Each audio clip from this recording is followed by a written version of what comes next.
साफ़ रद्द न करे सघंदा। अवां असां सीरत जे किताबनि में इब्तिदाई इस्लामी तालीम में इहो पढ़ियो आहे, उलमा खां ॿुधो आहे त कुरैश मक्का,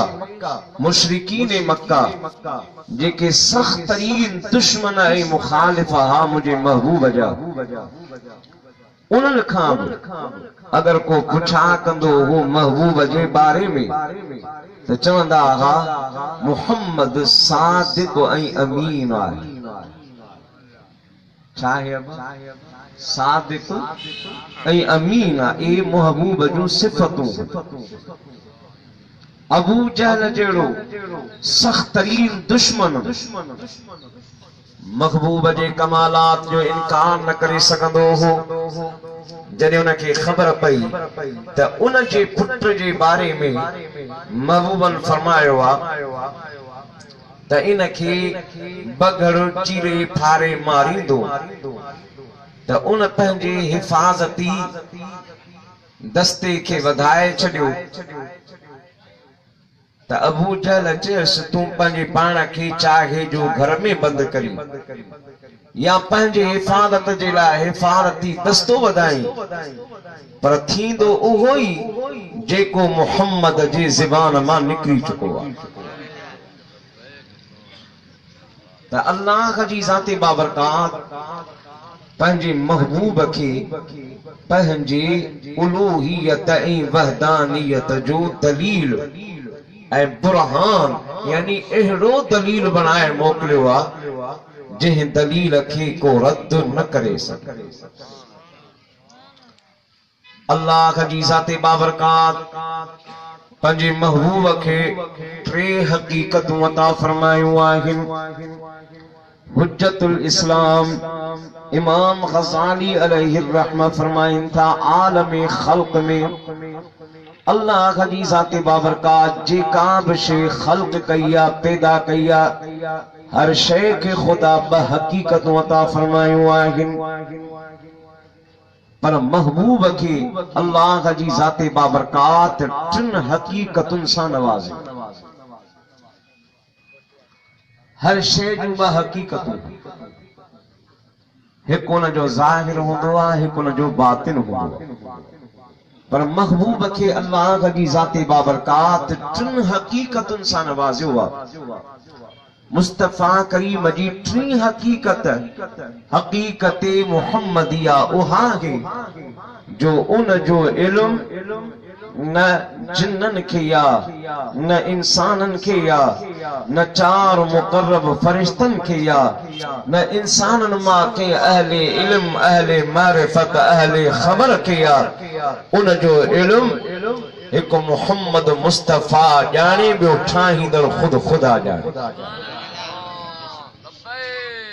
बाक़ी महबूब जूं ब हक़ीक़तूं उहे, हिकु हक़ीक़त ज़ाहिरिया, ॿी हक़ीक़त बातिनिया। हक़ीक़त ज़ाहिरिया में अल्लाह जी ज़ाते बाबरकात पंहिंजे महबूब खे ज़ाहिरी कमालात अता फरमाया। उन ज़ाहिरी कमालात जो ख़ुदा जी ज़ाते बाबरकात क़ुरान में ज़ाहिरी तौर ते बयान फरमायो आहे। महबूब जी उन ज़ाहिरी औसाफ, ज़ाहिरी महासिन खे ख़ुदा जी ज़ाते बाबरकात क़ुरान में बयान कयो ऐं मुफ़स्सिरन सगोरन उहे आयतूं जिन में महबूब जे ज़ात सां मुतअल्लिक़ औसाफ ऐं कमाल बयान कया विया, उन आयतुनि खे जमा कयो त उन आयतुनि जो तइदाद आहे 183। घणियूं आयतूं? 183 अहिड़ियूं आयतूं आहिनि जिनमें महबूब जी पाक ज़ाहिरी वजूद जे कमालात जो बयान आहे, महबूब जे पाक चेहरे जो बयान आहे, मुस्तफ़ा करीम जे चश्माने मुक़द्दस जो बयान आहे, महबूब जे पाक अबरू जो बयान आहे, महबूब जे नूरानी पेशानी जो बयान आहे, मुस्तफ़ा करीम जे पाक गुलाबी नूरानी गलन जो बयान आहे, महबूब जे पाक नूरानी लबन शफतैन जो बयान आका जी ज़बानी अक़दस ज़बानी अतहर जो बयान महबूब वेठो आ त मजलिस जो बयान आका ए दो जहां आरामी है त आराम जो बयान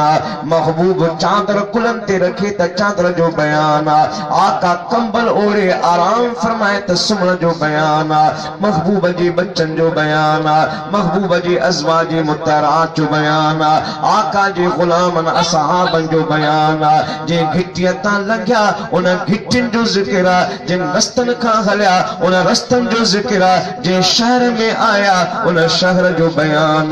जे शहर में सुकूनत इख्तियार कयो उन सुकूनत वारे शहर जो बयान अल्लाह पंहिंजे महबूब से मुनासिब सां चीकी बाल में खल्क में महबूब जे पाक वजूद सां मुनासिबत रखण वारा मामला आहिनि हर हिक पहलूअ के हर ज़ाविये के खुदा कुरान में बयान फरमायो नारे तकबीर नारे रिसालत नारे ताकीद नारे हैदरी नारे पीर सरकार की आमद हुजूर की आमद मरहबा मरहबा उन्हनि बयानात मां मुश्त नमूने खनवार हिक बि अवां जे खिदमत में अर्ज कया अल्लाह जी ज़ाते बाबरकात पंहिंजे महबूब जे सरापा हुस्न जो जिक्र फरमाए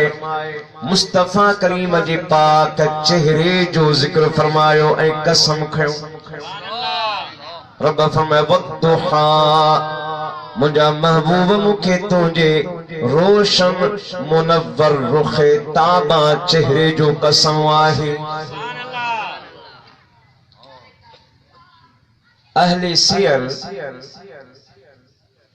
मुहक्किक मुहद्दिस मुफस्सिर सगोरा महबूब जी पाक सरापा ज़ाहिरी हुस्न के बयान करण जे लाइ अरबी लुगत जे एतबार सां ब इस्तिलाही लफ्ज़ इस्तेमाल कनि था हिकु वसीमुन ॿियो क़सीमुन वसीमुन जो कई मानाऊं आहिनि हिकु ॿ मानाऊं वसीमुन जूं हिकु ॿ मानाऊं क़सीमुन जूं अवां जे ख़िदमत में अर्ज़ रखां वसीमुन उन हुस्न खे चइबो आहे जंहिंखे ॾिसण खां पोइ करार न अचे दिल बार बार उनखे ॾिसण चाहे नज़र सिराब न थी सघे अब ॾिसबो त अखि सां ही पर हुस्न जॾहिं ॾिसबो आहे त उन जा असरात दिल जे अंदर फरहत ऐं सुरूर जी सूरत में पैदा थींदा अवां का बि हसीन शइ जॾहिं ॾिसंदव त अखि ऐं नूर जी निगाह सां पर उन जी हक़ानियत ऐं उन जी जाज़बियत ऐं उन जो असर अवां खे दिल जे अंदर फरहत ऐं करार जी सूरत में ज़ाहिर ॻाल्हि वणंदी वेंदी सुकून मिलंदो वेंदो राहत मिलंदी वेंदी चाहत वधंदी वेंदी तलब वधंदी वेंदी अहिड़ी कैफियत के इंसान जाज़बियत जी कैफियत चवंदो आहे बा हिन जे चेहरे में वॾी जाज़बियत आहे वॾी कशिश महबूब जी ज़ात खे अल्लाह ताला वसीमुन जो कमाल अता फरमायो यानी ॾिसण वारो जॾहिं ॾिसंदो हो हिकु दफ़ो ॾिठई त उनखे महबूब जी पाक चेहरे मां हिकु दफ़ो ॾिसण सां सिराबी न मिलंदी ही बार बार ॾिसे पर पोइ बि तलब पूरी न थिए इहो ई सबबु हो सहाबा फरमाइनि था या रसूल अल्लाह असीं अव्हां जी ख़िदमत में अव्हां जे जलवे दीदार लाइ आहियूं जॾहिं अव्हां जी पाक पेशानी खे ॾिसूं पिया राहत में आहियूं जॾहिं ॿाहिरि निकिरूं था ईअं लॻंदो आहे त गोया को परे गुज़री पिया आहिनि अव्हां खे असां ॾिठो न आहे इन वसीमुन जी माना में शाह अब्दुल लतीफ भिटाई रहमतुल्लाह अलैह पंहिंजे सिंधी ॿोलीअ सां वज़ाहत कई जो सुभान अल्लाह फरमाए तो वसन ऐं वसन बिहारी ॾिसण लाइ ॾिसी ॾिसी आयूं तब तलाशूं कनि ठाहियो न ठापन पसण मझा प्रिय जे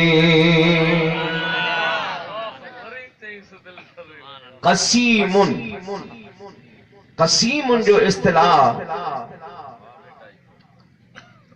क़सीमुन उन हुस्न खे चइबो आहे